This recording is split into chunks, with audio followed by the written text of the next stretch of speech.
Indian premier league 2024 లో ఎలాగైనా cup గెలవాలి అనుకున్న royal Challengers Bengaluru eliminator match లో రాజస్థాన్ రాయల్స్ చేతిలో చిత్తుగా ఓడిపోయింది. వరుస ఓటముల మధ్య టీం పనైపోయింది అనుకున్న టైంలో వరుసగా 6 విజయాలు సాధించి ప్లే ఆఫ్స్ లోకి వచ్చింది ఆర్సీబీ టీం. కీలకమైన మ్యాచ్ లో బ్యాటింగ్, బౌలింగ్, ఫీల్డింగ్ లో చెత్త ప్రదర్శన చేసి ఆర్సీబీ ఓటమి పాలైంది. ఈ క్రమంలోనే విరాట్ కోహ్లీ బలమైన ఫ్రాంచైజీలో చేరాలి అని ఇంగ్లాండ్ లెజెండ్ కెవిన్ పీటర్సన్ చేసిన కామెంట్స్ వైరల్ గా మారాయి.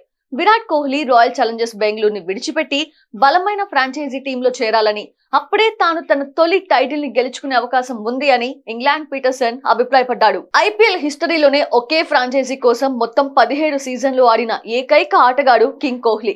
కానీ కెవిన్ పీటర్సన్ మాట్లాడుతూ ఐపీఎల్ ట్రోఫీని అందుకోవడానికి సహకరించే జట్టులో ఆడేందుకు విరాట్ కోహ్లీ అర్హుడు అని అన్నాడు.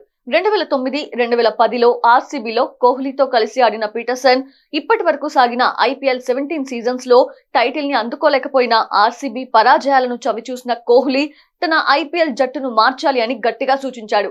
నేను ఇంతకు ముందే చెప్పాను, మళ్ళీ చెబుతున్నాను, ఇతర క్రీడల్లోని గొప్ప ఆటగాళ్లు జట్లను విడిచిపెట్టి ఎక్కడికో వెళ్లి కీర్తిని పొందారు. తన జట్టు కోసం కింగ్ కోహ్లీ ప్రయత్నిస్తూనే ఉన్నాడు. మెరుగైన ప్రదర్శనలు చేస్తూనే ఉన్నాడు.